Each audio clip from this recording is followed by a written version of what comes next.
Hello friends, welcome to सपना simple and easy cooking. आज हम बनाएंगे मटर की खस्ता कचौरी। आप देख सकते हैं इस कचौरी में कितने सारे लेयर्स बने हैं। देखिए कितने आसानी से हम इसके टुकड़े भी कर पा रहे हैं।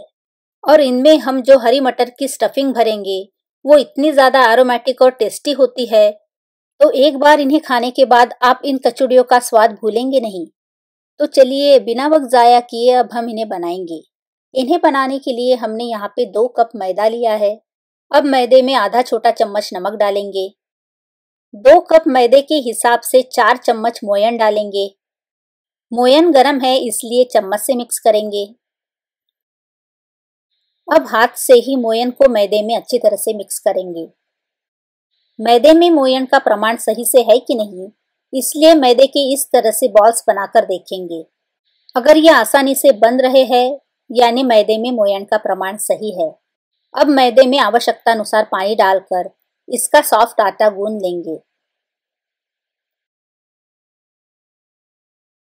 हमने मैदे का सॉफ्ट आटा गूंद लिया है। अब तेल का हाथ लेकर इसे और थोड़ा सा गूंद लेंगे। अब आटे को सेट होने के लिए 15 मिनट के लिए ढक कर रखेंगे। कचौरी के लिए आटा सेट हो रहा है, तब तक हम हरी मटर की स्टफिंग बनाएंगे। अब एक मिक्सर ग्राइंडर में आधा कप हरी मटर डालेंगे, 2 बड़े चम्मच फ्रेश धनिया पत्ती, 2 हरी मिर्च, 1 इंच अदरक को छीलकर इसके बारीक टुकड़े डालेंगे, 2 से 3 लहसुन की कलियां, आधा छोटा चम्मच जीरा। अब आधा छोटा चम्मच नमक डालकर सारी चीजों को स्मूथ पेस्ट होने तक पीसेंगे। आप देख सकते हैं हमने हरी मटर को पीसकर इस तरह से स्मूथ पेस्ट बना ली है। अब मीडियम आंच पर गरम किए हुए पैन में 1 बड़ा चम्मच तेल डालेंगे। तेल गुनगुना गरम होने के बाद इसमें आधा छोटा चम्मच साबुत धनिया डालेंगे, आधा छोटा चम्मच जीरा। अब 1/4 छोटा चम्मच हींग डालकर सारी चीज़ों को सिर्फ 5 सेकंड के लिए मीडियम आंच पर भूनेंगे। ध्यान रहे हींग जलनी नहीं चाहिए, नहीं तो मसाला कड़वा हो जाएगा। अब 1/4 कप बेसन डालेंगे और इन्हें 3 से 4 मिनट के लिए लो मीडियम फ्लेम पर भूनेंगे। बेसन से कच्चापन निकल जाए और इनमें से एक एरोमेटिक खुशबू छूटने लगे तब तक हम इन्हें भूनेंगे। बेसन भूनकर हल्का सा सुनहरा रंग का हो गया है। अब इसमें 1 चम्मच भुने हुए जीरे की पाउडर डालेंगे, 1 चम्मच सौंफ की पाउडर। आप जीरे और सौंफ को इकट्ठा ही पीसकर पाउडर बना सकते हो। अब 1 छोटा चम्मच चिली फ्लेक्स डालेंगे, 1 छोटा चम्मच गरम मसाला, 1 छोटा चम्मच आमचूर पाउडर। इसकी बजाय अनारदाना पाउडर या चाट मसाला भी डाल सकते हैं। अब आधा छोटा चम्मच नमक डालेंगे। अब 1 चम्मच कसूरी मेथी को हाथों से मसल कर डालेंगे। अब सारे सूखे मसालों को बेसन के साथ लो मीडियम फ्लेम पर 2 मिनट के लिए खुशबू छूटने तक भूनेंगे। सारे मसालों को अच्छी तरह से भूनने के बाद बहुत ही अच्छी खुशबू छूटने लगी है। अब हम इसमें हरी मटर की पेस्ट डालेंगे। अब सारी चीज़ों को 2 मिनट के लिए मीडियम आंच पर अच्छी तरह से भूनेंगे। अब मिक्सर ग्राइंडर में थोड़ा सा पानी डालकर उसमें बची हुई हरी मटर की पेस्ट भी डालेंगे। अब इसे भी अच्छी तरह से मिक्स करेंगे। अब 2 मिनट के लिए मिक्सचर गाढ़ा होने तक मीडियम आंच पर भूनेंगे। बस 2 मिनट तक मीडियम आंच पर भूनने के बाद मिक्सचर गाढ़ा हो गया है। अब हम गैस बंद कर देंगे। स्टफिंग के लिए बनाया हुआ हरी मटर का मिक्सचर जल्दी से ठंडा हो जाए, इसलिए हमने इसे एक बाउल में निकाल लिया है। 15 मिनट के बाद आप देख सकते हैं कचौड़ियों के लिए आटा सेट हो गया है। अब तेल का हाथ लेकर आटे को 2 मिनट के लिए अच्छी तरह से मसल कर गूंदेंगे। अब आटे के सेम साइज के बॉल्स बनाएंगे। आपको जिस भी साइज की कचौड़ियाँ पसंद है, आप उस हिसाब से इसके छोटे या बड़े बॉल्स बना सकते हो। अब इन बॉल्स को हल्का सा तेल लगाएंगे, जिससे ये एक दूसरे को चिपकेंगे नहीं। अब इन्हें इस तरह से हाथों से रोल करके सॉफ्ट बॉल बनाएंगे। हमने आटे के इस तरह से सॉफ्ट बॉल्स बना के रख लिए हैं। सबसे पहले हम एक प्लेटफॉर्म के ऊपर थोड़ा सा मैदा छिड़केंगे। अब हम आटे के बॉल की पतली चपाती बेलेंगे। बेलते समय ये प्लेटफॉर्म पर चिपकनी नहीं चाहिए, इसलिए आवश्यकता अनुसार इस पे मैदा छिड़क कर बेलते जाएंगे। आप देख सकते हैं हमने इसे चपाती से भी ज़्यादा पतला बेला है। अब बेली हुई चपाती के ऊपर थोड़ा सा तेल लगाएंगे। कचौड़ी में ज़्यादा से ज़्यादा परतें कैसी लाई जाए, इसलिए सारे इंस्ट्रक्शन आप ध्यान से फॉलो कीजिए। अब इसके ऊपर थोड़ा सा मैदा छिड़केंगे। बेली हुई चपाती के ऊपर आटा छिड़कने के बाद इन्हें दोनों साइड से फोल्ड करेंगे। अब इनके ऊपर भी तेल लगाएंगे। अब इनके ऊपर थोड़ा सा आटा छिड़ककर फिर से फोल्ड करेंगे।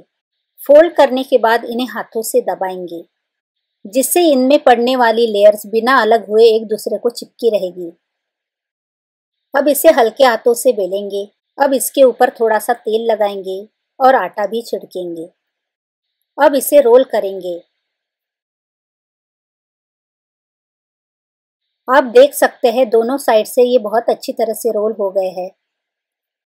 अब इसे भी हाथों से दबाकर रोल करेंगे। इसी तरह से हमने कुछ चपातियों को बेलकर फोल्ड करके रोल्स बना लिए हैं। अब हम इन्हें बीच में से काटकर दो हिस्से करेंगे। काटने के बाद इनका गोलाकार शेप बदलना नहीं चाहिए, इसलिए हम इन्हें आरी की तरह ही काटेंगे। आप देख सकते हैं इनकी बहुत ही ज़्यादा लेयर्स दिखाई दे रही है। इसी तरह की परतों की वजह से इससे बनने वाली कचौड़ियाँ बहुत ही खस्ता बनेगी। अब इन्हें हल्का सा दबाकर गोलाकार शेप देंगे। इसी तरह से सारे रोल्स को दो हिस्सों में काटकर गोलाकार शेप देंगे। जिस साइड से परतें ज़्यादा दिखाई दे रही है उस साइड को ऊपर की तरफ रखेंगे।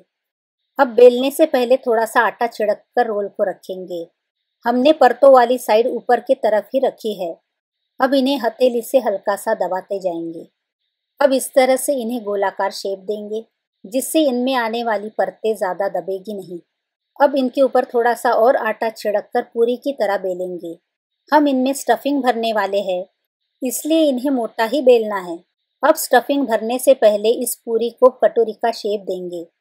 अब इस पूरी में हरी मटर की स्टफिंग भरेंगे। अब स्टफिंग को हल्के हाथों से अंदर की तरफ दबाएंगे। अब पूरी के किनारों के ऊपर पानी लगाएंगे, जिससे इन्हें पैक करने में आसानी होगी और तलते समय कचौड़ियाँ खुलेगी भी नहीं। अब ऊपर की तरफ इस तरह से दबाकर इसका मुंह बंद कर देंगे। इन्हें अच्छी तरह से पैक करना बहुत ज़रूरी है, नहीं तो ये तलते समय खुल जाएंगे और मसाला भी बाहर निकलेगा।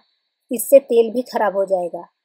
स्टफिंग भरने के बाद कचौड़ी अच्छी तरह से पैक हो गई है। अब इन्हें दबाकर चपटा करेंगे। इसी तरह से हम सारी कचौरियों में स्टफिंग भरेंगे। आप देख सकते हैं इनमें लेयर्स भी आ गई है। इन्हें तलने के लिए एक कढ़ाई में तेल को लो मीडियम फ्लेम पर 6 से 8 मिनट के लिए गर्म करने के लिए रख दिया है। अब आटे का छोटा सा टुकड़ा डालकर तेल का टेम्परेचर चेक करेंगे। कचौरियों को तलने के लिए तेल बहुत ज़्यादा गर्म नहीं होना चाहिए, नहीं तो ये बाहर से तो पक जाएगी लेकिन अंदर से कच्ची रहेगी। आटे का छोटा सा बॉल तैर कर ऊपर आ गया है, यानी कचौड़ियाँ तलने के लिए तेल सही से गर्म है। अब हम इनमें एक एक करके कचौड़ियाँ डालेंगे। अब कचौरियों को 6 से 8 मिनट के लिए मीडियम आंच पर एक साइड से तलेंगे। एक साइड से तलते समय हम इन्हें बिल्कुल भी चम्मच नहीं लगाएंगे, ये अपने आप ही ऊपर आएगी। बस 2 से 3 मिनट में ही एक कचौरी तलकर ऊपर तैरने लगी है। अब इनके ऊपर तेल छिड़कते जाएंगे, जिससे ये अंदर और बाहर से दोनों तरफ से पकती रहेगी। आप देख सकते हैं एक एक करके सारी कचौड़ियाँ ऊपर आने लगी है। हम इनके ऊपर तेल छिड़कते रहेंगे, जिससे ये जल्दी से फूलने भी लगेगी। 5 मिनट तक तलने के बाद आप देख सकते हैं कचौड़ियाँ पूरी तरह से फूल चुकी है, लेकिन एक साइड से पूरी तरह पकी नहीं है। इसलिए इन्हें और 2 से 3 मिनट के लिए तेल छिड़कते हुए मीडियम आंच पर तलेंगे। 8 मिनट तक एक साइड से तलने के बाद अब हम कचौरियों को पलटेंगे और दूसरी साइड से भी 7 से 8 मिनट के लिए मीडियम आंच पर तलेंगे। कचौरियाँ हल्के सुनहरे रंग की हो गई है। अब इनके ऊपर भी तलते समय तेल छिड़कते रहेंगे।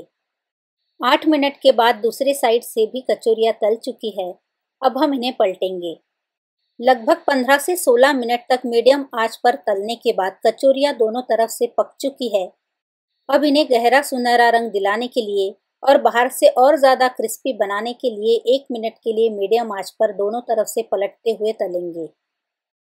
कचौरियाँ दोनों तरफ से तलकर गहरे सुनहरे रंग की हो गई है। अब हम इन्हें तेल में से बाहर निकालकर एक टिश्यू पेपर पर रखेंगे, जिससे इनमें से एक्स्ट्रा ऑयल निकल जाएगा। आप देख सकते हैं मटर की कचौरी बहुत ही ज़्यादा फूली हुई और खस्ता बनी है। देखते ही मुंह में पानी छूटने लगे ऐसी गर्मा गर्म मटर की खस्ता कचौरी सर्व करने के लिए रेडी है। आप इसे डेट्स की चटनी, हरी तीखी चटनी या चाट की चटनी के साथ सर्व कर सकते हैं। अगर आप चाट खाने के शौकीन हैं तो आपको ये एरोमेटिक, क्रिस्पी और बहुत ही ज़्यादा टेस्टी हरी मटर की खस्ता कचौड़ी की रेसिपी ज़रूर पसंद आएगी। आप इन्हें बनाकर देखिए। रेसिपी अच्छी लगे तो लाइक बटन क्लिक करके अपना फीडबैक कमेंट सेक्शन में ज़रूर शेयर कीजिए। तो अगली बार फिर मिलेंगे ऐसी ही एक और माउथ वाटरिंग रेसिपी के साथ। Thank you.